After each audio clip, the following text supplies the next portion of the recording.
সাবেক প্রধানমন্ত্রী মনমোহনের মৃত্যুতে ভারতের 7 দিনের শোক। কেরোসিনের বাতিতে হাতে করি পড়াশোনা করেছেন অক্সফোর্ড ক্যামব্রিজে। ইসরায়েলের বিমানবন্দরে হুথিদের মিসাইল হামলা, বাংকারে পালালো লাখো ইসরায়েলি, আবারও পাল্টা হামলার হুমকি। দক্ষিণ কোরিয়ার প্রেসিডেন্টের পর এবার ভারপ্রাপ্ত প্রেসিডেন্ট হান ডাকসুর অভিশংসন। কি এমন অভিযোগ তার বিরুদ্ধে? আসসালামু আলাইকুম, দেখছিলেন বাংলাভিশন ওয়ার্ল্ড নিউজ হেডলাইন। এবারে বিস্তারিত। ভারতের সাবেক প্রধানমন্ত্রী মনমোহন সিংয়ের মৃত্যুতে 7 দিনের জাতীয় শোক ঘোষণা করেছে কেন্দ্র সরকার এবং কর্ণাটক রাজ্য সরকার। আর 3 জানুয়ারি পর্যন্ত 7 দিন দলীয় সব কার্যক্রম বাতিল করেছে প্রধান বিরোধী দল কংগ্রেস। আজীবন সাদামাটা থাকার চেষ্টারত মনমোহন পরিশোধ করার মতো কোনো ঋণ রেখে যাননি। কেরোসিনের বাতিতে শিক্ষা জীবন শুরু করলেও প্রবল অধ্যাবসায়ে সর্বোচ্চ ডিগ্রি নেন অক্সফোর্ড আর ক্যামব্রিজ ইউনিভার্সিটি থেকে। প্রধানমন্ত্রী হওয়ার পর তার জন্য BMW বরাদ্দ থাকলেও স্বেচ্ছায় চড়েছেন মারুতি 800-এ। বিস্তারিত মেহরাব হোসেন খানের ডেস্ক রিপোর্টে। তাকে বলা হয় ভারতের উদার অর্থনীতির জনক। ছিলেন অর্থনীতিবিদ, আচমকাই দায়িত্ব পান প্রধানমন্ত্রীর, তাও আবার 2 মেয়াদের প্রধানমন্ত্রী। তিনি ছিলেন ভারতের একমাত্র প্রধানমন্ত্রী যিনি হিন্দু ধর্মাবলম্বী নন। এই ব্যক্তি আর কেউ নন ভারতের রাজনৈতিক অঙ্গনে ব্যতিক্রমভাবে সর্বজন শ্রদ্ধেয় মনমোহন সিং। ধীর, স্থির, অবিচল ব্যক্তিত্বের কারণে সমালোচনা আর বিতর্ক যাকে ছুঁতে পারেনি, কাবু করতে পারেনি। কংগ্রেস নেতৃত্বাধীন ইউপিএ জোটের আমলে 2004 থেকে 2014 সাল পর্যন্ত 10 বছর প্রধানমন্ত্রী ছিলেন মনমোহন। অথচ প্রধানমন্ত্রী নির্বাচিত হওয়ার আগে দলের ভেতরে বাইরে আলোচনাই ছিলেন না।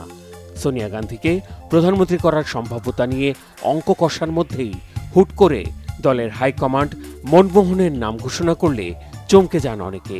সে সময় পার্লামেন্ট সদস্যও ছিলেন না মনমোহন। এই জন্য তাকে বলা হয় অ্যাক্সিডেন্টাল প্রাইম মিনিস্টার। অর্থনীতিবিদ মনমোহন 1982 সালের 16 সেপ্টেম্বর থেকে 1985 সালের 14 জানুয়ারি পর্যন্ত ছিলেন কেন্দ্রীয় ব্যাংক রিজার্ভ ব্যাংক অব ইন্ডিয়ার গভর্নর। সামলেছেন প্রধানমন্ত্রী নরসিমহা রাওয়ের অর্থ মন্ত্রণালয়ের দায়িত্ব। পার্লামেন্টের উচ্চকক্ষ রাজ্যসভার সদস্য হিসেবে মেয়াদ শেষ হয়েছে চলতি বছরের এপ্রিলে। মনমোহন সিংয়ের জন্ম 1932 সালের 26 সেপ্টেম্বর বর্তমান পাকিস্তানের পাঞ্জাব প্রদেশের চকওয়াল জেলায়। শৈশবেই মাকে হারানো মনমোহন বেড়ে ওঠেন ঠাকুরমার কাছে।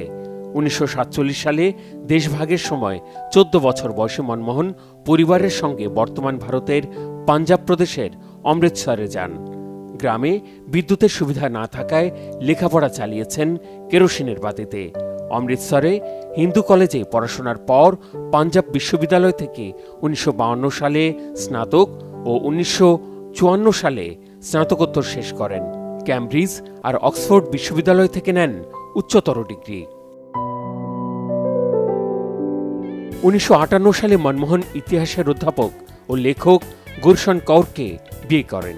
তাদের 3 কন্যা সন্তানের মধ্যে উপেন্দর সিং অশোকা বিশ্ববিদ্যালয়ের ইতিহাস বিভাগের ডিন, দমন সিং একজন ঔপন্যাসিক, অমৃত সিং আমেরিকান সিভিল লিবার্টিজ ইউনিয়নের স্টাফ অ্যাটর্নি। শেষবার তাকে জনসম্মুখে দেখা গেছে এবছরের জানুয়ারিতে মেয়ের বই প্রকাশ অনুষ্ঠানে। 2021 সালের এপ্রিলে কোভিডে আক্রান্ত হলে হাসপাতালে ভর্তি করানো হয়েছিল মনমোহন সিংকে। সুস্থ হয়ে বাড়ি ফিরলেও এরপর থেকে শরীর কম বেশি অসুস্থ ছিল তার। মনে প্রাণে বিশ্বাস ছিল ইতিহাস তাকে মনে রাখবে। তাই নিজ কর্মগুণের ছাপ রেখে গেছেন সহকর্মী, সহচর, বন্ধু, স্বজন আর দেশবাসীর মধ্যে। Mehrab Hossain Khan, Banglavision news desk. ইসরায়েলের বেন গুরিয়ান বিমানবন্দরে মিসাইল হামলা চালিয়েছে ইয়েমেনের হুথি যোদ্ধারা। ব্যাপক ক্ষয়ক্ষতি না হলেও আতঙ্কে বাংকারে আশ্রয় নেন লাখো ইসরায়েলি। বৃহস্পতিবার ইয়েমেনের বিমানবন্দর সহ কয়েকটি এলাকায় ইসরায়েলি হামলায় অন্তত 6 ইয়েমেনি নিহত হন। এরপরই প্রতিশোধ হিসেবে হুথিরা এই মিসাইল হামলা চালালো। সিরিয়ায় বাশার সরকারের পতনের পর থেকে ইয়েমেন এবং ইসরায়েলের মধ্যে পাল্টাপাল্টি হামলার সংখ্যা বেড়েছে। হুতিদের খুঁজে বের করে হত্যার নির্দেশ দিয়েছে ইসরায়েলি প্রশাসন। বিস্তারিত শহীদ আরাফাতের ডেস্ক রিপোর্টে। এবার মিসাইল হামলায় ইসরায়েলের বিমানবন্দর কাঁপিয়ে দিল ইয়েমেনের হুথি যোদ্ধারা। ইয়েমেনের রাজধানী সানার একটি বিমানবন্দরে হামলার জবাবে এই হামলা চালায় ইরান সমর্থিত গোষ্ঠীটি। শুক্রবার ভোরে ইসরায়েলকে লক্ষ্য করে এই হামলা চালানো হয়। এতে ইসরায়েল জুড়ে সতর্ক সংকেত বেজে ওঠে এবং লাখো ইসরায়েলি বাংকারে আশ্রয় নেয়। বাংকারে প্রবেশের সময় 18 জন আহত হয়, এদের মধ্যে 2 জনের অবস্থা গুরুতর। হুথিদের হামলায় ইসরায়েলের বিমানবন্দরটির কার্যক্রম 30 মিনিটের জন্য বন্ধ হয়ে যায়।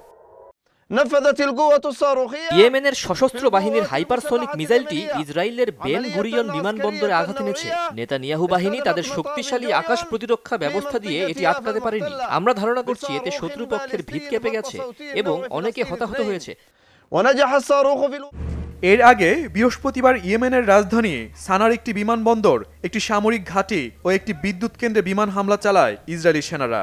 ওই হামলায় কমপক্ষে 6 ইয়েমেনি নিহত হয়। হামলার সময় সানার বিমানবন্দরটিতে বিশ্ব স্বাস্থ্য সংস্থার প্রধান তেদ্রোস আধানম গেব্রেয়েসুস অবস্থান করছিলেন, তবে নিরাপদে আছেন তিনি। বিমানটির একজন ক্রু সদস্য আহত হয়েছেন।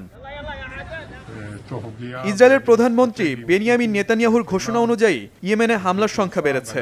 নেতানিয়াহু বলেছেন, শত্রুপক্ষকে নির্মূল না করা পর্যন্ত ইসরায়েলি অভিযান অব্যাহত থাকবে।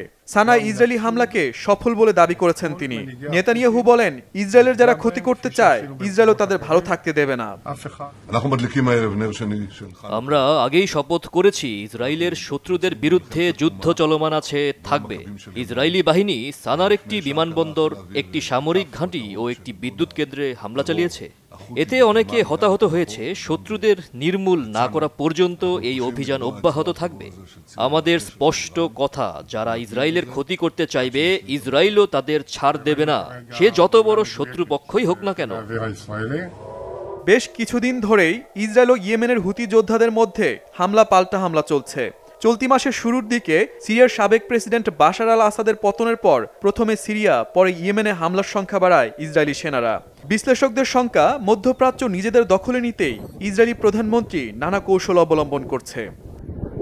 শহীদ Arafat, Bangla vision, news desk. আইন ভঙ্গ করে আল আকসা মসজিদে ইহুদি ধর্মীয় আচার অনুষ্ঠান পালন করলেন ইসরায়েলি মন্ত্রী ইতামার বেন গভির। মিশর তার এই কাজকে উস্কানিমূলক কর্মকাণ্ড হিসেবে তীব্র নিন্দা জানিয়েছে। অপরদিকে গাজা শহরে ইসরায়েলি বিমান হামলায় 50 জন নিহত হয়েছেন। এদিকে পশ্চিম তীরের হালহুল শহরে ইসরায়েলি বসতি স্থাপনাকারীদের হামলার ঘটনা ঘটেছে। বিস্তারিত ডেস্ক রিপোর্টে। সম্প্রতি পূর্ব জেরুজালেমের আল আকসা মসজিদে সফর করেছেন ইসরায়েলের মন্ত্রী ইতামার বেন গভির। তার এই সফর নিয়ে ব্যাপক বিতর্ক সৃষ্টি হয়েছে। বেন গভিরের এই সফরকে উস্কানিমূলক কর্মকাণ্ড হিসেবে উল্লেখ করে এর তীব্র নিন্দা জানিয়েছে মিশর। এই সফরকে অঞ্চলের নিরাপত্তা এবং স্থিতিশীলতার জন্য একটি গুরুতর বিপদ হিসেবে চিহ্নিত করে সতর্ক করেছে মিশরের পররাষ্ট্র মন্ত্রণালয়। জাতিসংঘের নিরাপত্তা পরিষদের কাছে আবেদন জানানো হয়েছে যাতে ওই এলাকায় ভবিষ্যতে এমন কোনো উস্কানিমূলক কর্মকাণ্ড না করা হয়। আল আকসা মসজিদে ইহুদি ধর্মীয় আচার অনুষ্ঠান নিষিদ্ধ থাকা সত্ত্বেও বেন গভির বৃহস্পতিবার অন্যান্য ইসরায়েলি নাগরিকদের সাথে সেখানে প্রবেশ করেন। এ সময় ইসরায়েলি পুলিশ তাদের নিরাপত্তা নিশ্চিত করে। পুলিশের পাহারায় বেন গভির ও অন্যান্যরা সেখানে প্রার্থনা ও ধর্মীয় আচার অনুষ্ঠান সম্পন্ন করেন। এই ঘটনার সময় ফিলিস্তিনিদের ওই স্থানে প্রবেশে বাধা দেওয়া হয়।